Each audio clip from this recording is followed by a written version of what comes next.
வணக்கம். என் பேர் துளசிராமன். நான் ஒரு 15 வருஷமா ஏசி மெக்கானிக்கா இருக்கேன். இந்த சம்மர் தொடங்குனதுலேருந்து எல்லாரும் ஏசி பயன்படுத்துறது அதிகமாயிடுச்சு. ஆ இதோட சர்வீஸ் எப்படி அப்படின்ட்டு சொல்றேன். சம்மர்ல ஏசி சர்வீஸ் பண்றது ரொம்ப முக்கியமான ஒரு விஷயம். இந்த சம்மர் தொடங்குனதுல ஒரு 5 மாசத்துக்கு முன்னவோ, இல்ல 1 வருஷத்துக்கு முன்னவோ யூஸ் பண்ண ஏசி எல்லாம் யூஸ் பண்ண ஆரம்பிப்பாங்க. அந்த யூஸ் பண்ண ஆரம்பிக்கிறதுக்கு முன்னாடி, அது வந்து நல்லா இருக்கா? கேஸ் இருக்கா? கேஸ் லீக் இருக்கா? சப்போஸ் சர்வீஸ் பண்ணாமல் இருக்கா, ஃபில்டர் க்ளீனாக இருக்கா, ப்ளோயர் க்ளீனாக இருக்கா, மோட்ரு ஃபால்ட்டாக இருக்கா, பிசிபி ஃபால்ட்டாக இருக்கா, இது எல்லாம் ஒரு மெக்கானிக்கை வச்சு டீட்டெயிலாக செக் பண்ணிவிட்டு அதுக்கான ப்ரொசீஜர் என்னவோ அதை கரெக்டாக ஃபாலோ பண்ணால் இந்த ஏசி யூஸ் பண்ணுறதுனால எந்த பிரச்சனையும் வராது.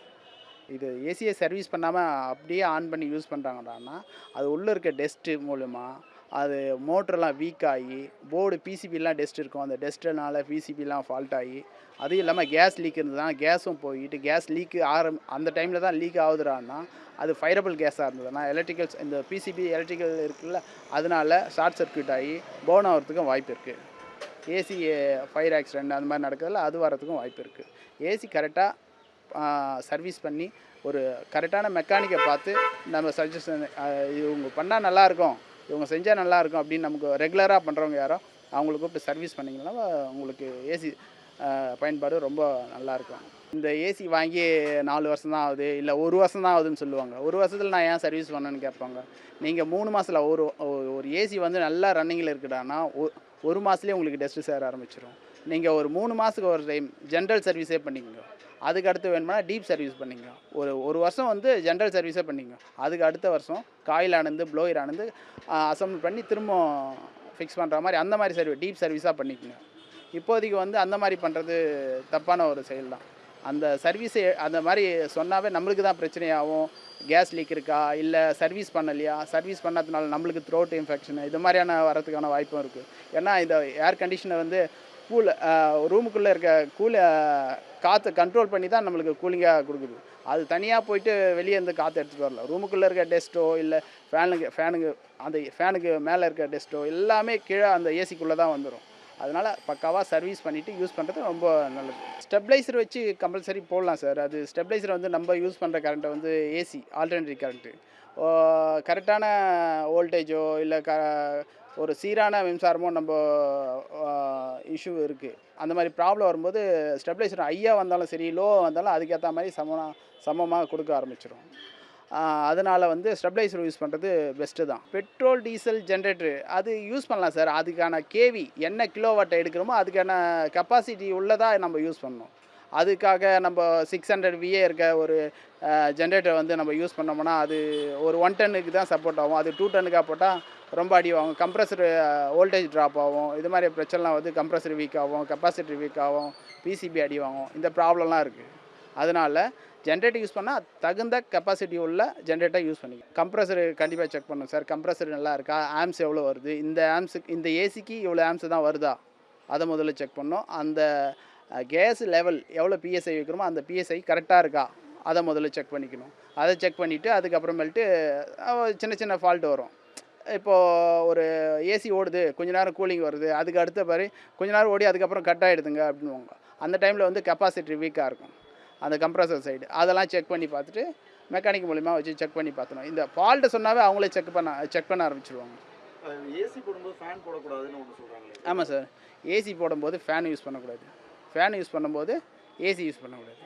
இதுக்கு ஆல்டர்னேட்டிவ் என்னடான்னா ஏசி யூஸ் பண்ணிங்க, ஆனால் வந்து டேபிள் ஃபேனோ இல்லை வால் ஃபேனோ அந்த மாதிரி யூஸ் பண்ணிக்கோ. லோ ரூப்பில் இருக்க மாதிரி, லோவாக நம்ம பெட்டு கீழே வாலில் இருக்க மாதிரி அதை யூஸ் பண்ணிக்கலாம். எதனால் நம்ம சீலிங் ஃபேனை யூஸ் பண்ணிவிட்டு ஏசியும் கண்டினியூவாக யூஸ் பண்ணக்கூடாதுன்னு சொல்கிறது வந்து மேலே இருக்க டஸ்ட்டு எல்லாமே இந்த ஏசி வந்து அப்சர்வேஷன் பண்ணிக்கும். ஃபுல்லாக இழுத்து தான் கொடுக்கும். அப்போது மேலேயும் ரன் ஆகிட்டு இருக்கும்போது கீழே ரன் ஆகிருக்கும்போது கீழே வந்து காயில் வந்து அப்படியே உள்ளே இருக்க காற்று தான் இழுத்து நமக்கு கூலிங்காக கன்வெர்ட் பண்ணி கொடுக்குறது. அதனால ஃபேனில் இருக்க டஸ்ட்டு இல்லை பக்கத்தில் ஸ்லாப்பில் பீரோ மேலே இருக்க டஸ்ட்டு எல்லாமே வந்து ஏசிக்குள்ளே தான் இருக்கும். அதனால் சீக்கிரமாக சர்வீஸ் ஆகிடும்.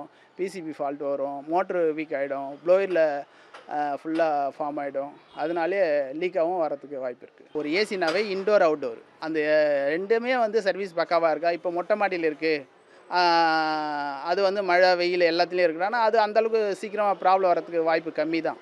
நம்ம ஒரு ஸ்லாப்புக்குள்ளே வைக்கிறோம், அதை அவுட்டோரு ஒரு ஸ்லாப்புக்குள்ளே வைக்கும் மறைவாக நல்லா காற்றோட்டம் இல்லாத இடத்துல வைக்கிறோம் அப்படின்னா கம்பல்சரி அதை சர்வீஸ் பண்ணியே ஆகணும். இந்த சர்வீஸ் 3 மாதத்துக்கு ஒரு சர்வீஸ் பண்ணுறோம்ல இன்டோரு, அதே மாதிரி அவுட்டோரையும் சர்வீஸ் பண்ணியே ஆகணும்.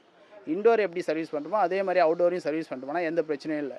அதே டைமில் மொட்டை மாடியில் இருக்கே அதை நம்ம சர்வீஸ் பண்ணாமல் விட்டுலான்னா அதே ஓரலாக ஒரு செக் பண்ணிக்கணும். அது நல்லா இருக்கா, ஃபேன் மோட்டர் அடி வாங்கியிருக்கா, இல்லை அதுக்குள்ளே போயிட்டு ஏதாச்சும் அணில் அந்த மாதிரியான விஷயம்லாம் கூடு கட்டியிருக்கா, அதில் மாட்டிக்கின்னு இறந்தும் போயிருக்கு நிறைய அணில் பாம்பு இந்த மாதிரி விஷயம்லாம் கூட அதில் மாட்டி இறந்துருக்கு. ஸோ அதெல்லாம் செக் பண்ணி ஒயரிங்லாம் கரெக்டாக இருக்கா, ஒயரிங்லாம் கடிச்சு ஷாக் வந்திருக்கு, நிறைய பேருக்கு ஷாக் அடிச்சிருக்கு, மெக்கானிக்கலுக்கே எங்களுக்கே ஷாக் அடிச்சிருக்கு. இந்த மாதிரி விஷயம்லாம் அவாய்ட் பண்ணால் ரெண்டு இன்டோர் அவுட்டோர் செக் பண்ணணும் கம்பல்சரி. ஏசியோட அவுட்டோர் வந்து காற்றோட்டமான பகுதியில் வைக்கிறது பெஸ்ட்டு. குறிப்பாக எல்லாருக்குமே மே மாதத்தில் வந்து இபி பில் பிரச்சனை வரும். எல்லா இதையும் யூஸ் பண்ணுவோம், ஃப்ரிட்ஜ் யூஸ் பண்ணுவோம், ஏசி யூஸ் பண்ணுவோம், இபி பில் அதிகம். இந்த பில்லை குறைக்கிறதுக்கு என்ன வழி? ஏசியில் பில்லை குறைக்கிறதுக்கு என்ன வழினா, ரூமோட டெம்பரேச்சர் எவ்வளோ டெம்பரேச்சரில் வைக்கிறோமோ அதுக்கேற்ற மாதிரி ரூம் சென்சார் வந்து கட் ஆகி அவுட்டோர் கட் ஆகி இன்டோர் மட்டும் ஓடிட்டுருக்கும். அப்போ தான் ரூமோட கூலிங் நம்ம ஒரு 16 வச்சோம்னா கரண்ட் பில் அதிகமாக வரும். ஏன்னா நம்ம 16 செட் பண்ணுறது வந்து ரூமோட டெம்பரேச்சர் மட்டும்தான், கூலிங்கே அப்போவுமே கண்ட்ரோல் பண்ண முடியாது. கூலிங் அதே கூலிங் தான் வரும்.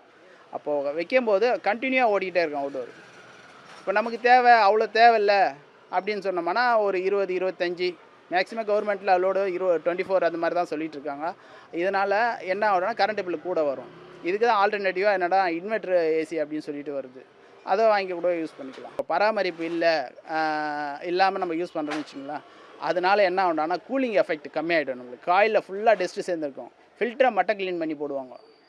நாங்கள் வாரம் ஃபில்டர் க்ளீன் பண்ணி போடுறோங்க, எங்களுக்கு ஒன்றும் பிரச்சனை இல்லைங்க, கூலிங்கெல்லாம் வருது அப்படின்னும். ஆனால் கரண்ட் பில் பார்த்திங்கன்னா 5000 வருது 6000 வருது அப்படின்னு சொல்லுவாங்க. இது எதனாலடானா கூலிங்கோட சென்சார் வந்து கட் ஆகாது. அப்போது ரூம் கவர் ஆகாமல் சென்சார் கட் ஆகாது.